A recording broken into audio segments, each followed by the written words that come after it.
సంతోషం, దాన్ని ఒక వ్యాపారంలా చూడొచ్చా? వినడానికి కొంచెం ఆశ్చర్యంగా అనిపించొచ్చు, కానీ ఈరోజు మనం దీని గురించే మాట్లాడుకోబోతున్నాం. సరే, ఒక ప్రశ్నతో మొదలుపెడదాం. సంతోషం కూడా ఒక వ్యాపారమేనా? ఏంటి? సంతోషానికి వ్యాపారానికి సంబంధమేంటి అనిపిస్తోందా? కాని ఒక్కసారి మన రోజువారీ జీవితంలోకి తొంగిచూస్తే ఇందులో ఎంత నిజముందో మనకే అర్థమవుతోంది. చూడండి, ఇది చాలా సింపుల్. మనకు ఏదైనా సినిమా బాగా నచ్చిందనుకోండి, ఏం చేస్తాం? వెంటనే మన ఫ్రెండ్స్కి చెప్పేస్తాం. లేదా ఒక వ్యక్తి మనకు నచ్చితే వేరే వాళ్ళకి పరిచయం చేస్తాం. చాలా సహజంగా అనిపిస్తుంది కదా. కానీ నిజానికి ఇక్కడో చిన్న లావాదేవీ జరుగుతోంది. మనకు నచ్చిన ఒక అనుభవాన్ని, ఒక విలువని మనం వేరేవాళ్లతో పంచుకుంటున్నాం. సరిగ్గా ఇదే లాజిక్ మన ఎమోషన్స్కు కూడా వర్తిస్తుంది. అలా మన సంతోషం కూడా ఒక బిజినెస్లా మారిపోయింది. ఇక్కడ కరెన్సీ ఏంటో తెలుసా? మన ఫీలింగ్స్. అవే ఇక్కడి లావాదేవీలు. ఒక్కసారి గమనిస్తే మన సంతోషం చాలాసార్లు ఇతరుల మీద ఆధారపడి ఉంటుంది కదా.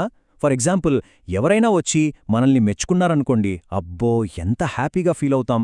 అదే వాళ్లే మనల్ని కాస్త పట్టించుకోలేదనుకోండి, వెంటనే మనసు చిన్నబుచ్చుకుంటాం, బాధపడతాం. ఇదొక పక్కా గివ్ అండ్ టేక్ డీల్ లాంటిది. సో మనం అర్థం చేసుకోవాల్సిన పాయింట్ ఏంటంటే, మన సంతోషం ఒక ఇచ్చిపుచ్చుకునే వ్యాపారంగా తయారైపోయింది. అంటే మన ఆనందం మన కంట్రోల్లో లేదు, అది అవతలి వాళ్ళు ఎలా స్పందిస్తారన్న దానిపై ఆధారపడి ఉందన్నమాట. మరి ఈ సమస్యకు పరిష్కారం లేదా? ఇలా ఇతరుల మీద ఆధారపడాల్సిందేనా? అస్సలు కాదు. దీనికి ఒక అద్భుతమైన సమాధానముంది. అది కూడా మనకు వేల సంవత్సరాల క్రితమే దొరికింది. అదే సమతుల్య మార్గం. భగవద్గీతలో ఒక చాలా పవర్ఫుల్ వాక్యముంది. అదే సమత్వం యోగముచ్యతే. ఈ ఒక్క మాటలో ఎంత లోతైన అర్థం దాగుందో. అసలు సమత్వం అంటే ఏంటి? సింపుల్గా చెప్పాలంటే, ఎలాంటి పరిస్థితిలోనైనా మనసును ఒకేలా బ్యాలెన్స్డ్గా ఉంచుకోవటం. సుఖమొచ్చినా, కష్టమొచ్చినా, పొగడ్తలొచ్చినా, విమర్శలొచ్చినా మనసు చలించకుండా ప్రశాంతంగా నిలకడగా ఉండడమే సమత్వం.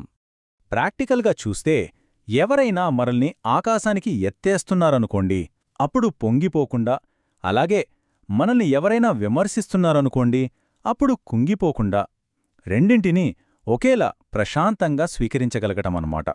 సో చూసారా తేడా? మనం మాట్లాడుకుంటున్నది బిజినెస్ గురించి కాదు, బ్యాలెన్స్ గురించి. ఇతరుల రియాక్షన్స్ మీద ఆధారపడితే అది వ్యాపారం.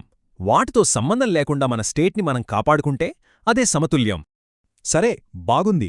కాని మన డైలీ లైఫ్లో ఈ వ్యాపారానికి, ఈ సమతుల్యతకు మధ్య ఉన్న తేడాను ఎలా అర్థం చేసుకోవాలి? ఈ రెండు మోడల్స్ని చూస్తే మనకు క్లియర్గా అర్థమైపోతుంది. బిజినెస్ మోడల్లో మన హ్యాపీనెస్ అంతా గివ్ అండ్ టేక్ పై, అవతలి వాళ్ల రెస్పాన్స్పై ఆధారపడి ఉంది. కానీ బ్యాలెన్స్ మోడల్లో చూడండి, ఆనందం అనేది మన లోపల నుంచి, మన ప్రశాంతత నుంచి వస్తుంది. బయట ఏం జరిగినా దాని ప్రభావం ఉండదు. అయితే ఇక్కడో విషయం స్పష్టం చేసుకోవాలి. దీని అర్థం మనం ఎవ్వర్తోనూ ఏమీ పంచుకోకూడదని, అందరికీ దూరంగా జరిగిపోవాలని అస్సలు కాదు. మనకు నచ్చిన విషయాలను ఇతరులతో పంచుకోవడం అనేది చాలా సహజమైనది, చాలా అందమైనది కూడా. అసలు మార్పు రావాల్సింది ఇక్కడే. మనం పంచుకుందాం తప్పకుండా, కానీ దాని రిజల్ట్ మన సంతోషానికి కారణం కాకూడదు. అవతలివాళ్ళు దాన్ని యాక్సెప్ట్ చేసినా, రిజెక్ట్ చేసినా మన మనసు మాత్రం నిలకడగా ఉండాలి. అది పాయింట్. ఈ ఐడియాని ఒక్క వాక్యంలో చాలా అద్భుతంగా చెప్పొచ్చు. మనం వ్యాపారంలో ఉన్నాం, కాని వ్యాపారం మనలో లేదు. ఎంత బావుందో కదా? అంటే మనమీ ప్రపంచంలోనే ఉండాలి, పనులన్నీ చేసుకోవాలి. కాని ఆ పనుల ఫలితాలు మన లోపలి ప్రశాంతతని డిస్టర్బ్ చెయ్యకూడదు. సరే, ఇదంతా బావుంది. మరి ఈ సమభావాన్ని మన జీవితంలోకి ఎలా తీసుకురావాలి? ప్రాక్టీస్లో ఎలా పెట్టాలి? దీనికోసం ఒక సింపుల్ ప్రాక్టీస్ ఉంది. అందుకే మనం నిజమైన సంతోషమంటే ఏంటో మళ్లీ డిఫైన్ చేసుకోవాలి.